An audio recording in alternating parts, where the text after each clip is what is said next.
El rancho olía a madera quemada y silencio. No el silencio de un lugar tranquilo. El otro.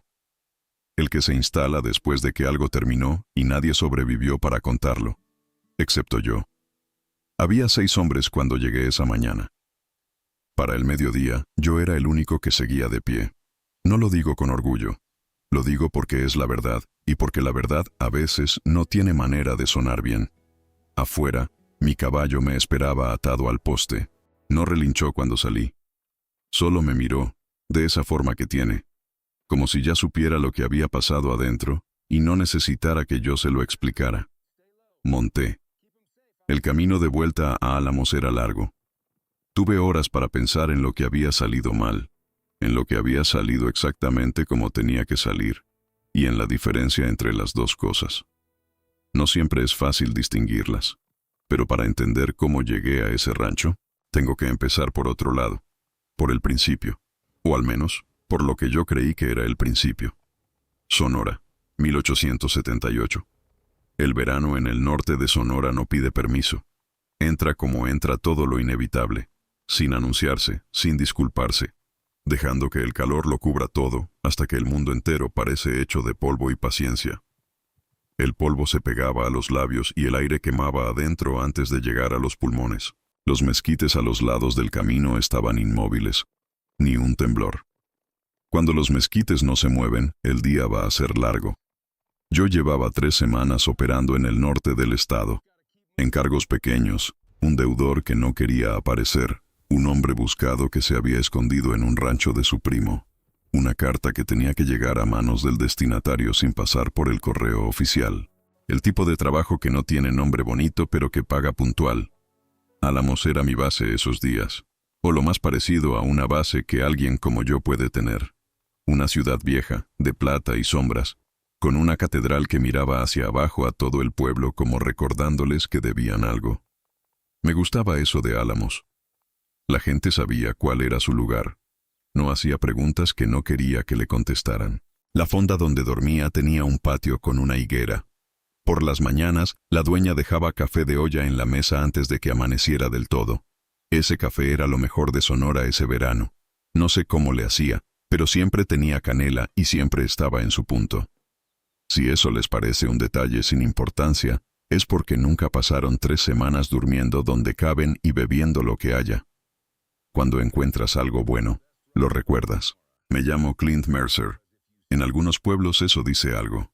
En otros no dice nada. Ese verano en Álamos, la mayoría no sabía quién era yo, y eso me convenía perfectamente. Soy pistolero. Cazarrecompensas cuando hay recompensa. Hombre de encargos cuando no la hay. Norteamericano en tierra mexicana. Entiendo el idioma, entiendo las reglas no escritas, entiendo que hay cosas que no se dicen aunque todos las saben, pero nunca soy de aquí del todo. Eso tiene sus ventajas. Puedo ver cosas que el que nació aquí ya no ve, porque las tiene demasiado cerca, y tiene sus costos que prefiero no detallar. No busco redención, no cargo con culpas que no me pertenecen.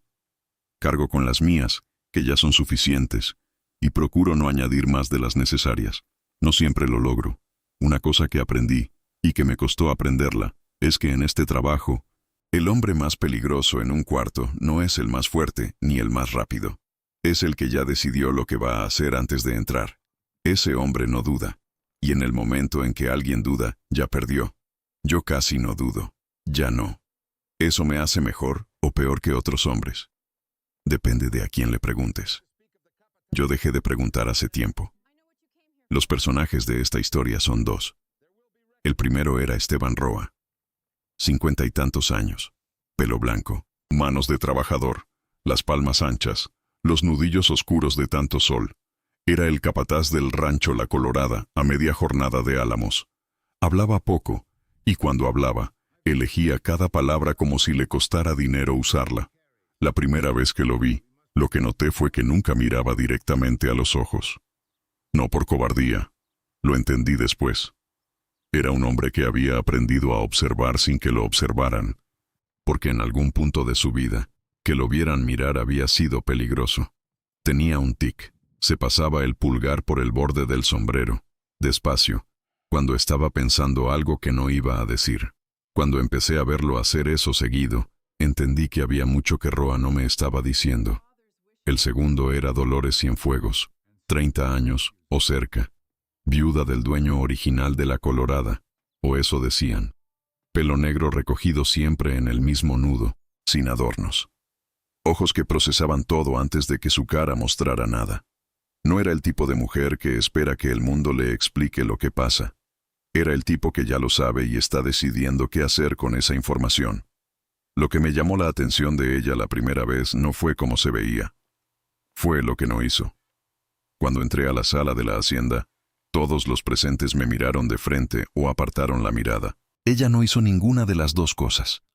Me estudió como se estudia un mapa, buscando algo concreto, no impresionándose por el territorio. El encargo llegó un martes, con el calor del mediodía encima de todo. Un hombre vino a buscarme a la fonda. Joven, moreno, con las botas de alguien que camina mucho más que cabalga. Dijo que lo mandaba la señora Cienfuegos del rancho La Colorada.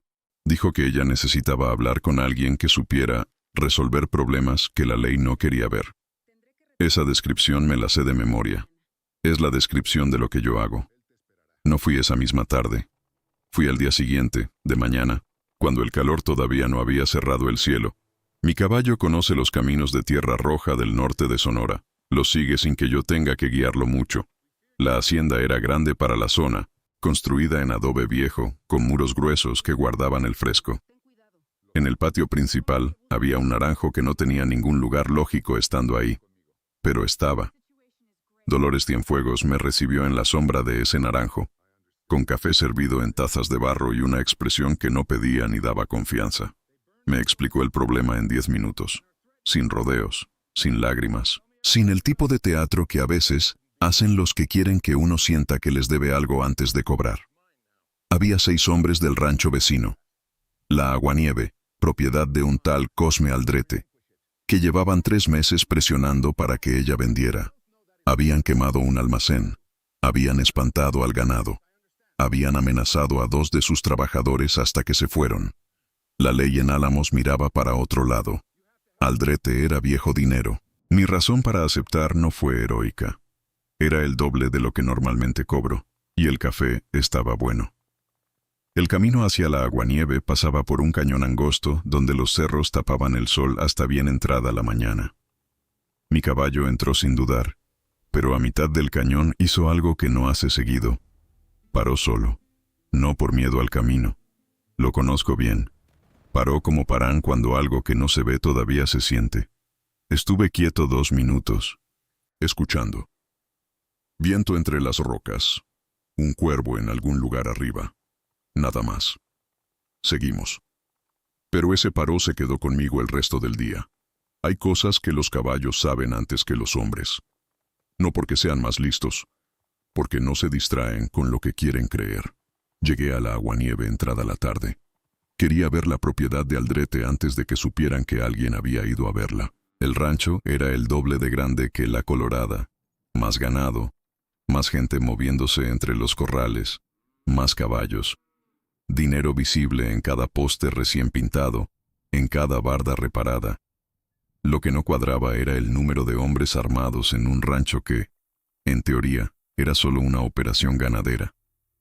Conté 7 en el tiempo que estuve observando desde el cerro. Para una hacienda de esa región, con la relativa calma política del momento, 7 hombres armados visibles significaba que había más adentro. Eso no era protección de ganado. Eso era otra cosa. Bajé el cerro antes de que oscureciera. En el camino de vuelta, el cuervo que había escuchado en el cañón, o uno igual, me siguió un trecho largo. Tampoco sé qué significa eso. Nada, probablemente, pero lo recuerdo. Volví a La Colorada esa noche con información y más preguntas. Roa me esperaba en el patio, fumando en silencio. Le conté lo que había visto. Escuchó sin interrumpir. Cuando terminé, se pasó el pulgar por el borde del sombrero 3 veces seguidas. ¿Cuántos contó?, preguntó. 7 visibles. Había 12 cuando vinieron la última vez. No lo había mencionado antes. La señora Cienfuegos tampoco. Le pregunté por qué no me lo habían dicho desde el principio. Roa apagó el cigarro contra la pared, despacio. Porque si se lo decíamos, quizás no aceptaba. Tenía razón. Probablemente no hubiera aceptado. Le pregunté qué más no me habían dicho. No contestó de inmediato. Miró hacia los corrales oscuros, hacia ningún lado en particular. Hay una cosa, dijo al final. El hombre de Aldrete que dirige a los otros. No es de por aquí. Dicen que vino del norte, del otro lado de la frontera. ¿Cómo se llama? No sé su nombre, pero dicen que lo conocen por otro. Dicen que le llaman la marca del demonio. Me quedé quieto un momento. Eso era nuevo. Nunca supe exactamente de dónde salió ese nombre aplicado a alguien más. Pero en ese momento, en ese patio, lo que sentí no fue orgullo ni indignación. Fue algo más parecido a curiosidad. Y a una incomodidad que no pude nombrar del todo. Esa noche dormí en el cuarto que Roa me había preparado en uno de los cuartos del servicio. Cama de cuerda, una ventana pequeña con vista al patio, un candil que olía a aceite rancio. No me quejé. He dormido en peores lugares esperando cosas peores. Fue una noche rara. El calor no bajó hasta casi el amanecer, y durante horas estuve despierto escuchando el sonido del rancho. Los caballos moviéndose, el viento en el naranjo, los grillos que en Sonora suenan distintos que en cualquier otro lugar, más agudos, como si le surgiera algo. En algún punto Roa pasó por el pasillo. Lo escuché detenerse afuera de mi puerta. No llamó. Se quedó ahí un momento y siguió. Me pregunté qué iba a decirme. Si iba a decirme algo. Al día siguiente, a la hora del café, lo encontré en el patio. Le pregunté directamente si había algo más que debía saber. Me miró. Se pasó el pulgar por el sombrero. Cosme Aldrete murió hace 2 meses. Dijo, eso no lo sabía. ¿Quién maneja el rancho ahora? Su hijo. Pero el hijo tiene 22 años y le tiene miedo a su propia sombra. El que manda en la aguanieve no es él. ¿El hombre del norte? Roa asintió. Eso cambiaba todo. No estaba tratando con un hacendado codicioso con demasiado tiempo libre. Estaba tratando con alguien que había llegado de afuera. Había tomado control de una operación ya establecida, y la estaba usando para algo que yo todavía no entendía del todo. Un hombre así no para porque le pidan que pare. Para cuando no le queda otra opción. O no para. Lo que me contó Dolores Cienfuegos esa mañana, sentada en el mismo patio del Naranjo, cambió la forma en que veía todo lo que había pasado hasta entonces. No empezó por el principio. Empezó por el medio. Por el incendio del almacén, 3 meses atrás. Dijo que esa noche, cuando fue a ver los daños, encontró algo entre los restos. Una bolsa de cuero quemada, pero no del todo. Adentro, papeles. Los papeles eran escrituras. No de la Colorada, de terrenos que bordeaban el río Sonora, más al norte. Terrenos que en los papeles aparecían a nombre de su marido muerto. Su marido nunca había tenido tierras en el río. Alguien había falsificado su firma. Alguien que necesitaba que esas tierras pertenecieran a un hombre muerto, sin herederos directos, para poder reclamarlas después como vacantes. ¿Por qué esas tierras?, le pregunté. El ferrocarril, dijo, como si fuera obvio. Y lo era, una vez que lo decía. El ferrocarril que venía del norte estaba eligiendo rutas. Las tierras junto al río valían 10 veces más si el tren pasaba por ahí. Alguien lo sabía. Alguien había planeado esto antes de que el marido de Dolores muriera, o quizás lo había planeado todo desde el principio. La pregunté si creía que su marido había muerto de muerte natural. Dolores Cienfuegos me miró de esa manera suya, procesando antes de mostrar nada. No lo sé, dijo. Pero hay cosas que dejé de creer. Esa tarde tomé una decisión que no me gustó tomar. Tenía suficiente para ir a Álamos y hablar con alguien del gobierno estatal, con la información de las escrituras falsas, con lo que sabía del hombre del norte, con el patrón de lo que estaba pasando en la aguanieve. Era la opción razonable, la opción que tenía menos costo. El problema era que la opción razonable tardaba, meses, quizás. Mientras tanto, los hombres de la aguanieve seguían presionando, y tarde o temprano esa presión iba a tener consecuencias que las escrituras falsas no iban a poder deshacer. La otra opción era ir directamente a la aguanieve, hablar con el hombre del norte, No para negociar, para dejarle claro que el terreno había cambiado, que alguien sabía lo de las escrituras, que si algo le pasaba a Dolores Cienfuegos o al Rancho La Colorada, esa información llegaba a personas que no iban a ignorarla. Una amenaza, en resumen, con la esperanza de que funcionara. El problema con esa opción era que requería que el hombre del norte fuera el tipo de hombre que cede cuando lo presionan. Y algo me decía que no lo era. Pero era lo que había. Me senté en el patio hasta que el sol bajó lo suficiente para que el calor fuera tolerable. Pensé en las dos opciones, en los costos de cada una, en lo que probablemente iba a pasar de todas formas, eligiera lo que eligiera. Cuando me levanté, ya había decidido. Todavía no sabía si era la decisión correcta, pero era la mía. Tomé la decisión antes de que cayera la noche. No era la más limpia, tampoco era la más estúpida. En mi oficio, eso ya cuenta como una victoria menor.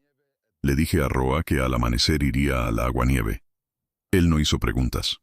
Solo asintió una vez, como hacen los hombres que ya saben que una respuesta no va a cambiar nada. Dolores Cienfuegos estaba en la cocina cuando pasé a despedirme. No dijo que tuviera cuidado. La gente que dice eso normalmente no ayuda mucho. Me dio una tortilla caliente envuelta en un paño y un cuchillo de mango gastado. Por si no lo dejan entrar, dijo. No pregunté de dónde había sacado el cuchillo. No era el tipo de cosa que uno pregunta si quiere seguir recibiendo café. Amaneció con el cielo pálido y sin promesas. El camino a la aguanieve estaba más seco que el día anterior. El polvo subía detrás de mi caballo en una nube corta, como si el suelo mismo estuviera cansado de que lo pisaran. A esa hora los pájaros todavía no cantaban del todo. Solo se oía el cuero del arnés, las pezuñas, y el zumbido lejano de alguna mosca obstinada. Llevaba el sombrero bajo, no por misterio. El sol en Sonora no negocia con nadie. Llegué al portón principal poco después de que el mayordomo abriera. 2 hombres armados me vieron antes de que yo los viera a ellos. Eso ya me gustó poco. En los pueblos donde pasan cosas raras, los hombres armados suelen mirar primero al caballo y después a la cara. Aquí hicieron lo contrario. Vengo a ver a quién manda aquí, dije. ¿Y quién es usted?, preguntó uno. No respondió con tono desafiante. Respondió con miedo mal disimulado. Eso era peor. Mercer. La palabra cambió el ambiente. No mucho, pero lo suficiente. Uno de los hombres miró al otro. El segundo cruzó una señal breve con la mano, como quien ya oyó algo que no quería confirmar. Ahí entendí que la leyenda me había adelantado otra vez. Espere ahí, dijo el primero. No me gustó, pero esperé. Mientras esperaba, vi el rancho de cerca. No era una hacienda común. Había demasiada actividad para una propiedad ganadera. Un carro cargado con cajas cerradas salió por el camino del fondo sin que nadie lo anunciara. 2 peones lo siguieron con los ojos sin hablar. Un perro flaco se acostó bajo una carreta y no ladró ni una vez. Eso también me pareció raro. Pasaron 10 minutos, luego 15. El hombre que finalmente salió a recibirme no era el hijo de Aldrete. Era otro. Alto, seco, con bigote recortado y un pañuelo negro anudado al cuello. Venía limpio de botas y con las manos demasiado quietas. Ese tipo de quietud no es natural. Se aprende. Así que usted es Mercer, dijo. Su voz tenía un acento raro. No del norte ni del sur, de algún lugar entre la frontera y la costumbre de no pertenecer a ningún sitio. Eso dicen. Me sostuvo la mirada sin parpadear. Después sonrió, pero no con la boca. Con la cara nada más. Yo esperaba a un hombre más grande. Y yo esperaba un rancho menos torcido. No se ofendió. Eso fue lo primero que me confirmó que no estaba hablando con un ranchero. Mi nombre es Vidal Cárdenas, dijo. Y le voy a ahorrar tiempo. Ya sé por qué vino. Ahí estaba. La leyenda había llegado antes que yo otra vez, pero esta vez iba a ayudarme y a complicarme al mismo tiempo. Entonces sabe que no vengo a pelear, dije. No. Viene a advertir. No respondí. Y eso es curioso. Siguió. Porque los hombres que advierten siempre creen que todavía tienen el control de la situación. Lo dijo sin levantar la voz. Esa calma me gustó menos que si hubiera gritado. Me condujo hasta un corredor lateral de la casa grande. Allí no había nadie más. Solo el olor a madera húmeda, aceite de lámpara y cuero recién trabajado. Pasamos junto a una puerta cerrada. Del otro lado se oyó una tos. Seca. Vieja. Cárdenas no la comentó. Llegamos a un despacho pequeño. Había mapas sobre la mesa. No de la hacienda, del valle, del río, de las rutas hacia el ferrocarril. También había papeles con sellos oficiales y una botella de aguardiente a medio terminar. Eso me dijo más que cualquier discurso. ¿Qué quiere exactamente?, pregunté. Él se quitó el pañuelo del cuello y lo dejó sobre el respaldo de la silla. Que deje de meter la nariz donde no le corresponde. No la estoy metiendo. Ya estaba ahí. Esa vez sí sonrió. Dolores Cienfuegos cree que puede sostener esa propiedad porque su marido murió antes de firmar la cesión. Cree que las escrituras que encontró son una prueba. Cree que la ley todavía significa algo. Y no. La ley significa lo que el hombre que tiene más papel dice que significa.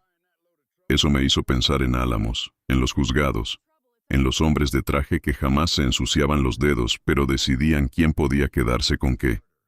No era una teoría nueva. Era solo una versión más limpia de la misma mugre. ¿Y Aldrete?, pregunté.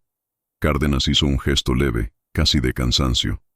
Aldrete ya estaba muerto antes de morir. Yo solo ordené lo que quedó. No dijo eso como amenaza. Lo dijo como quien habla del clima. Yo había ido a ver a un hombre y encontré a otro peor. Eso pasa más de lo que uno quisiera.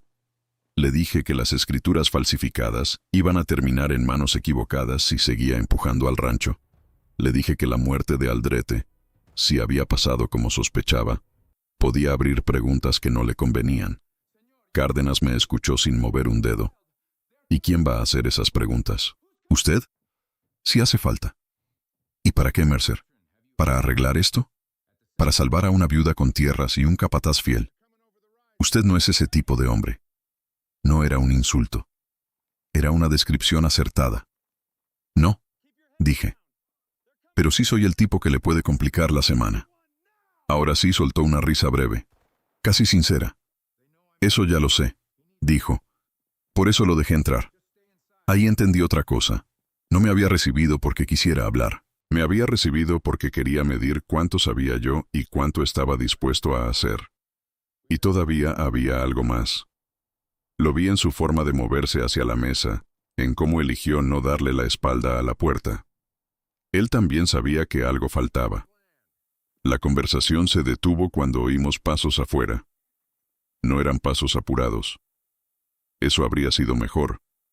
Eran pasos tranquilos, de alguien que entra creyendo tener permiso. La puerta se abrió sin tocar. Entró un muchacho de no más de 20 años, con la camisa sudada y la cara blanca del susto. Me reconoció de inmediato. Eso fue obvio. Los ojos se le abrieron, apenas me vio, como si hubiera entrado a una habitación donde un muerto estaba sentado tomando café. «Señor Cárdenas», dijo. «En el Corral del Sur». No terminó. Cárdenas lo miró con fastidio, no con alarma. «Habla bien». El muchacho tragó saliva. «Hay hombres del otro lado del cerco. ¿Cuántos?» «No sé, no los conté. Vienen a pie. Eso no era normal. Nadie cruza un cerco de hacienda a pie si quiere hacerse ver. O vienen escondidos o vienen porque quieren que los vean». Cárdenas apoyó ambas manos sobre la mesa.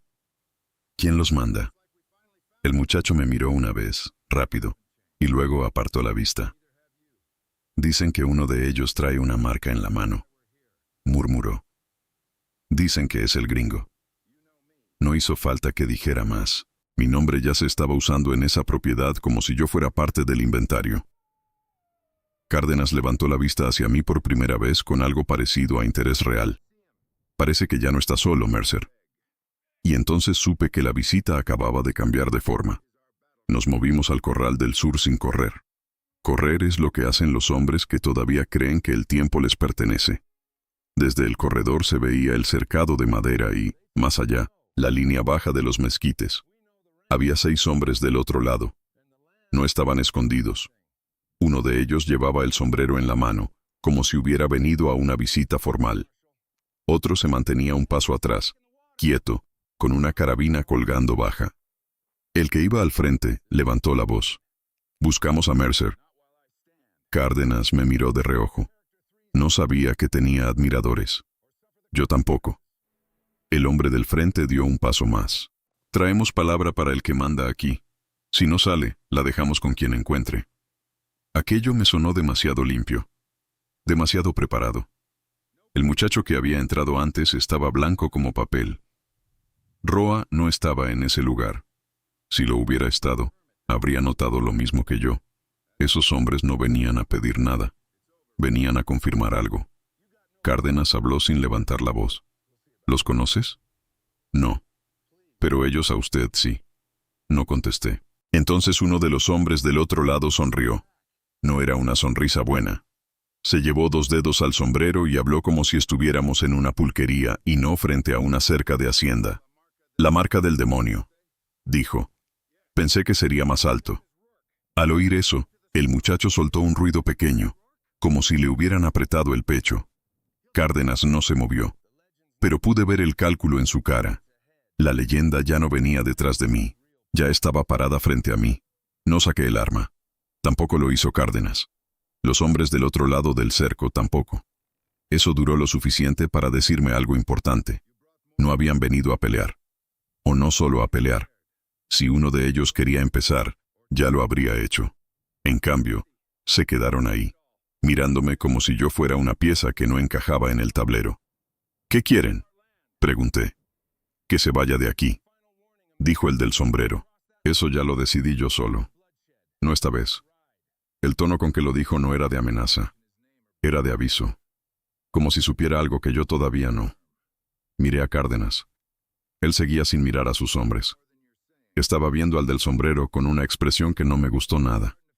«¿Lo conoce?», le pregunté. «De nombre, tal vez». «¿Cuál?». No me contestó enseguida. «Hace años», dijo al final. «Trabajó para gente que no tolera testigos». Eso fue suficiente. No hizo falta más. El hombre del otro lado levantó la mano. En la palma, bajo la luz dura de la tarde, alcancé a ver algo oscuro. No una marca rara ni nada sobrenatural. Solo una cicatriz vieja, mal cerrada, deformada por el trabajo o por un cuchillo. Pero en la forma en que todos la miraron entendí que de ahí venía su apodo. La gente ve una cicatriz y fabrica un monstruo alrededor. Es más fácil que admitir que un hombre fue lastimado como cualquiera. El problema no era la marca. Era lo que la gente creía que significaba. Cuando el primer disparo sonó, ya estaba moviéndome. No diré que fui más rápido que ellos. Sería mentira y, además, no importa.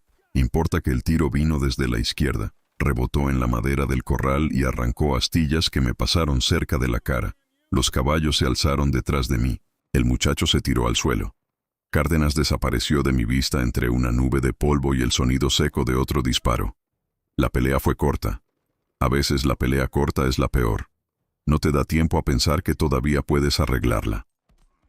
Uno de los hombres del cerco cayó antes de pasar la mitad del corral. Otro huyó hacia el norte. El del sombrero no huyó. Ese fue el que me dio tiempo para ver su cara. No era un desconocido. Había algo en él, en la forma de apretar la mandíbula, en la mirada de quien ya decidió vivir un poco más aunque le cueste caro, que me hizo entender que no estaba actuando por dinero solamente. Cuando terminó, quedaba uno menos del lado del cerco y 2 menos de este. No voy a decir cuáles, no porque no quiera, porque en ese momento no estaba contando cuerpos, estaba contando respiraciones. El polvo tardó en asentarse, y cuando se asentó, el único sonido que quedó fue el de un caballo golpeando nervioso el suelo con una pata. El silencio después fue peor que el tiroteo, no porque haya sido más peligroso, porque deja pensar. Cárdenas salió de detrás de un poste con una astilla clavada en la manga. El muchacho seguía en el suelo, cubriéndose la cabeza como si todavía hubiera balas cayendo del cielo. 2 peones aparecieron desde algún lado, demasiado tarde para ser útiles y demasiado asustados para admitirlo. Yo me agaché junto al hombre del sombrero. No estaba vivo. Eso era evidente sin necesidad de mirarlo mucho. Tenía la cara vuelta hacia un costado y los ojos abiertos, mirando nada. A un lado de su mano estaba la misma cicatriz que había visto antes, solo que ahora parecía otra cosa. Una prueba de que había llegado muy lejos para terminar aquí. Cárdenas me observó sin hablar. El muchacho también. ¿Lo conocías?, pregunté. No lo suficiente, dijo Cárdenas. Eso fue todo. El aire olía a pólvora y tierra movida. Más allá del corral, un gallo empezó a cantar como si no supiera que no era hora. Ese gallo me pareció ofensivo por alguna razón. Me limpié el polvo de la manga. Me di cuenta de que tenía una rasgadura pequeña en la camisa. Nada serio. Aún así, uno se acostumbra a pensar que la ropa es lo de menos, hasta que un día ve que la tela puede ser la diferencia entre entrar a un lugar como hombre o como recuerdo. No dije nada de eso. Solo miré a Cárdenas y entendí que el problema real no había llegado con los hombres del cerco. Ya estaba adentro. Los peones hablaban poco entre ellos, pero lo suficiente para que yo escuchara pedazos. Uno dijo que habían venido del camino del río. Otro, que el capataz Roa estaba en la Colorada y no debía saber nada. Eso último me hizo levantar la cabeza. ¿Quién les dijo eso?, pregunté. Nadie respondió. Cárdenas me tomó del brazo y me llevó un paso aparte. Esto no termina aquí, dijo. Lo sé. Entonces sabe algo que yo también sé. ¿Y qué sabe usted? Miró hacia el cuerpo en el suelo, luego al muchacho que seguía sin levantarse, luego al rancho entero, como si de pronto todo le pareciera mal construido. Que esos hombres no vinieron por usted, dijo. Vinieron porque alguien los mandó a probar si usted ya estaba metido. Eso me dejó quieto. Probado. Así había sonado. Como si yo fuera una pieza en un juego que no había aceptado jugar. ¿Quién?, pregunté. Cárdenas tardó un segundo. Si supiera eso ya habría terminado el trabajo de otro modo. No me gustó la respuesta. Tampoco la pude discutir. Entonces el muchacho habló por primera vez desde que empezó todo. Yo lo escuché, dijo, apenas. Cárdenas se giró. ¿Escuchaste qué? El muchacho tragó saliva. Tenía la cara manchada de polvo y miedo. Dijeron que el hombre del noroeste ya cayó, que el rancho de la viuda se va a quedar solo, que todo lo demás es cuestión de horas. No estaba hablando de la aguanieve, estaba hablando de la Colorada. Y ahí entendí que mientras yo estaba en ese corral, alguien se había movido del otro lado. Salí de la aguanieve antes de que oscureciera. No por cobardía, porque ya había visto lo que necesitaba ver. El camino de regreso se hizo más largo de lo normal. El cielo empezó a ponerse de un color sucio, como metal mal limpiado. No había viento. Eso siempre me incomoda más que el viento. El viento al menos avisa que algo se mueve. Pensé en Dolores Cienfuegos, en Roa, en el muchacho blanco del susto, en el cuerpo frente al corral. Pensé en cómo una propiedad se puede convertir en una guerra sin que nadie use esa palabra. Pensé en la facilidad con que un hombre puede empezar a vivir por su cuenta. La marca del demonio. La gente inventa cosas cuando le faltan piezas, también cuando le sobra miedo. Cuando llegué a la mitad del camino, mi caballo volvió a hacer esa pausa rara. Solo un segundo. Después siguió. Esa vez yo también lo sentí. No era un sonido. No era una sombra. Era la certeza de que algo, en algún lugar detrás de mí, ya se había puesto en marcha. En la Colorada me recibió Roa con la cara cerrada. Antes de que yo dijera una palabra, ya sabía. Eso me lo dijo todo. Los hombres de verdad rara vez dan malas noticias con la boca. Las llevan en los ojos. Se llevaron a uno de los muchachos, dijo. ¿Quién? Tomás, el del establo. Sentí el golpe de esa noticia más por lo que implicaba que por el nombre. Tomás era el que me había traído el encargo en primer lugar. El que no hacía preguntas. El que siempre estaba descalzo cuando limpiaba el patio. ¿Cuándo? Hace una hora. Dijeron que lo soltaran cerca del molino si querían verlo vivo otra vez. No había terminado de decirlo cuando entendí por qué el hombre del cerco me había hablado como me habló. Habían estado ocupando tiempo, tomando medidas, probando defensas. La visita no era la amenaza, era la cortina. Pregunté por Dolores. Roa bajó la vista. Está en la habitación del fondo. No me gustó eso. Entré sin esperar que me invitaran. Dolores estaba sentada junto a la ventana, sin velas encendidas, mirando hacia afuera. No lloraba. Eso fue lo primero que vi. Lo segundo fue el sobre la mesa. Uno de esos sobres doblados de forma cuidadosa, como si quien lo dejó quisiera parecer respetuoso.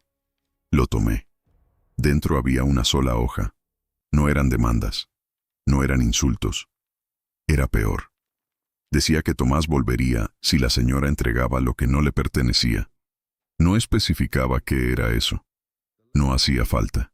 Yo ya sabía que estaban hablando de los papeles, de las escrituras, del nombre del muerto, de la tierra del río, y al final, una línea más, escrita con tinta más oscura que las demás.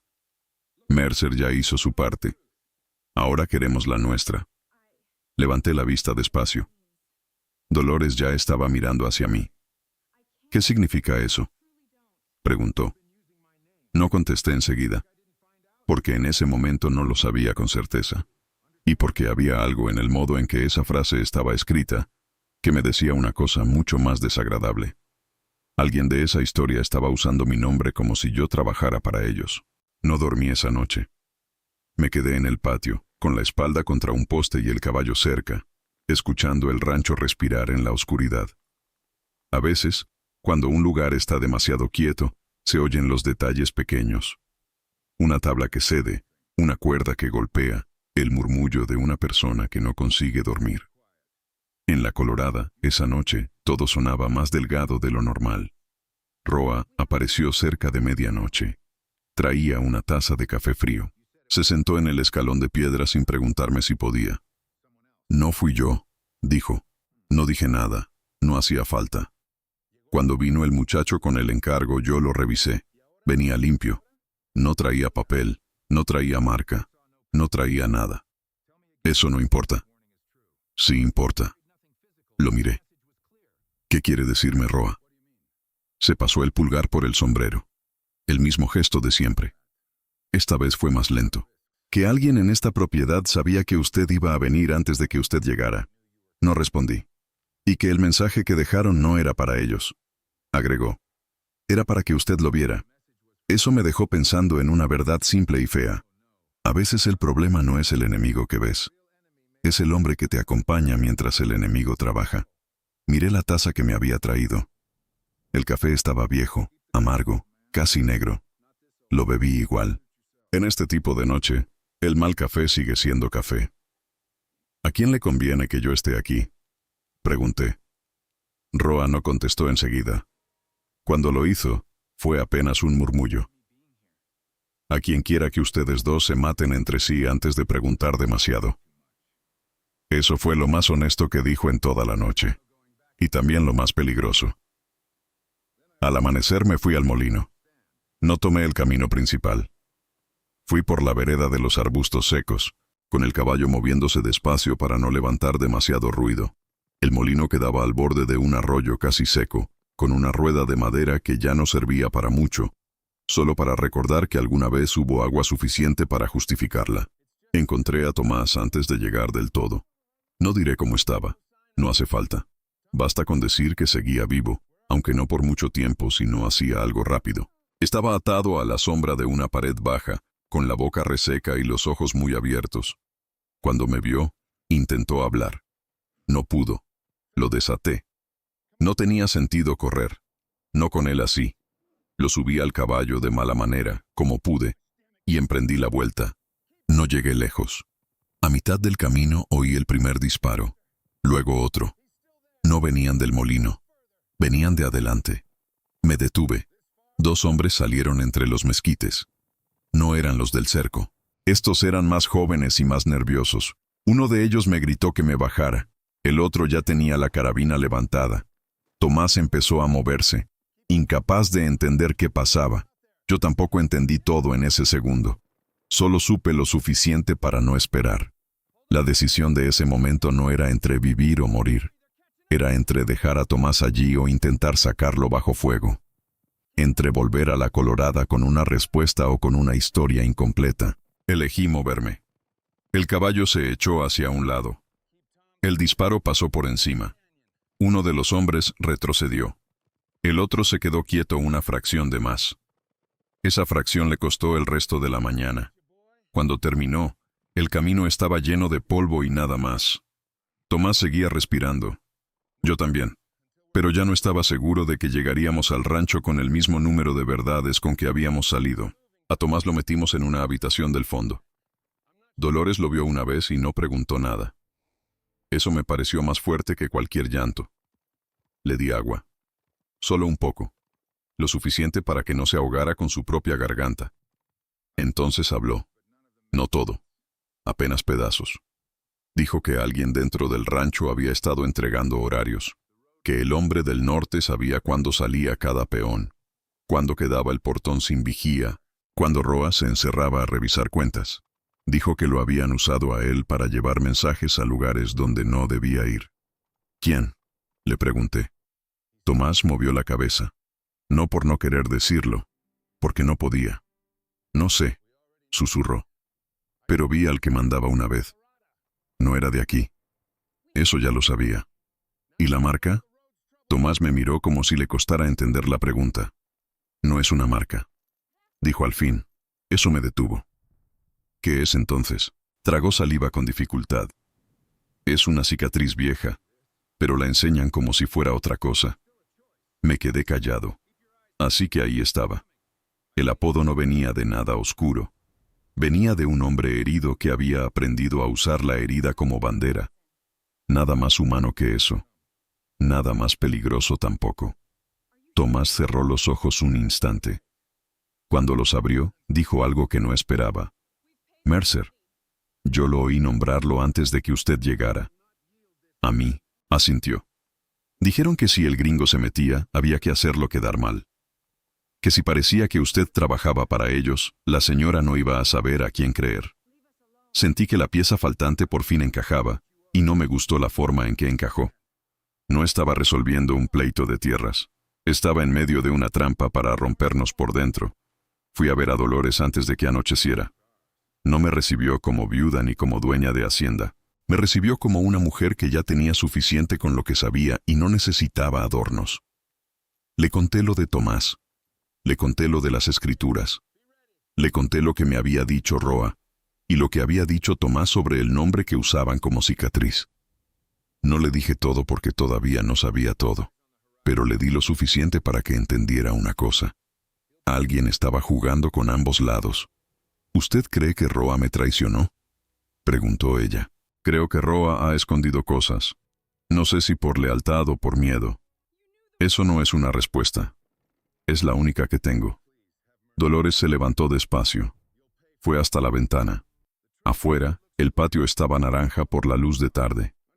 Todo parecía normal. Eso siempre me molesta más que una amenaza abierta.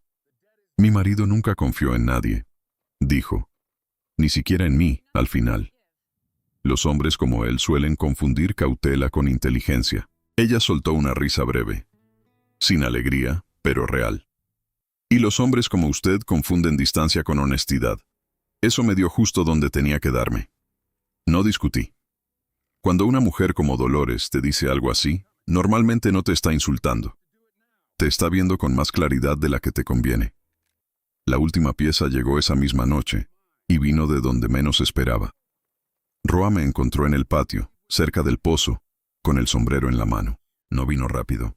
Eso ya me hizo desconfiar. «Tengo que decirle algo», murmuró. «Hábleme». Se quedó callado un momento. Después miró hacia la casa, como si quisiera asegurarse de que nadie más oyera. «Yo trabajé para Aldrete antes de venir aquí. Eso no me sorprendió». «¿Y?» «Y conocí al hombre del norte antes de que usted llegara. No por mucho tiempo. Solo lo suficiente para saber que no trabaja solo. Ahora sí me interesé». «¿Con quién trabaja?» Roa tardó más de lo que me habría gustado. «Con alguien de Álamos», dijo. No respondí. Esperé. Un hombre del ayuntamiento. Alguien con acceso a papeles, sellos, caminos. Alguien que puede hacer que una firma falsa parezca legítima. Yo ya había pensado en la ley. No pensé que iba a doler tener razón. «¿Nombre?», pregunté. Roa cerró los ojos apenas. No lo sé con certeza, pero vi a un hombre darles instrucciones una vez. Tenía las manos limpias y ropa cara. Gente así siempre se siente segura. Eso era suficiente para empezar. No era el final, ni siquiera cerca. Pero ya sabía dónde mirar. Y cuando supe eso, entendí por qué había estado tan dispuesto a ir solo al rancho desde el principio. Porque si el hombre que movía esto estaba en Álamos, entonces el problema ya no era una hacienda aislada, era una red. Y las redes se cortan con una mano firme o se enredan más. Salí de la Colorada antes de medianoche. No me despedí de todos, solo de los necesarios. Dolores estaba despierta. Me dio un sobre cerrado, sin decirme qué había dentro. Si no vuelve, dijo, esto tiene que llegar a alguien que todavía sepa leer. Eso ya lo decidí yo, le contesté. No le pedí permiso. No supe qué responder a eso, así que no respondí nada. Roa me acompañó hasta el portón. No me pidió que lo llevara. No pidió ir conmigo. Esos son los hombres que más respeto me dan. Los que entienden que a veces la única forma de ayudar es quedarse donde uno está. Si encuentra al de Álamos, me dijo, no le crea nada.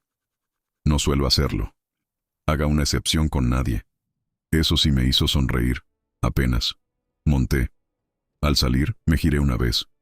La Colorada estaba quieta, oscura, con una sola luz encendida en la ventana del fondo. No parecía una hacienda en peligro. Parecía un lugar esperando que alguien eligiera mal. Yo ya había elegido. 3 semanas después, alguien me contó la versión de lo que había pasado en ese rancho. Según esa versión, yo había llegado a cobrar una deuda y terminé metiendo a todo el mundo en una guerra por codicia propia. Según esa versión, Dolores Cienfuegos me contrató para quitarse de encima a su cuñado. Según esa versión, Roa era el verdadero culpable, y yo solo fui la mano que hizo el trabajo sucio. Casi no me reconocí. Eso pasa. La gente acomoda la historia como puede. Si el miedo necesita un monstruo, lo fabrica. Si necesita un héroe, también. Yo no fui ninguno de los dos. Solo estuve allí cuando las mentiras se quedaron sin piso. A veces eso basta para que te inventen una marca. Ahora, si llegaron hasta aquí, déjenme algo en los comentarios. No un aplauso. Eso no sirve para nada. Mejor díganme desde dónde escuchan estas historias, o si alguna vez tuvieron que desconfiar de un hombre que parecía hablar demasiado claro. Y si conocen un pueblo donde un nombre llegó antes que el hombre, cuéntenmelo.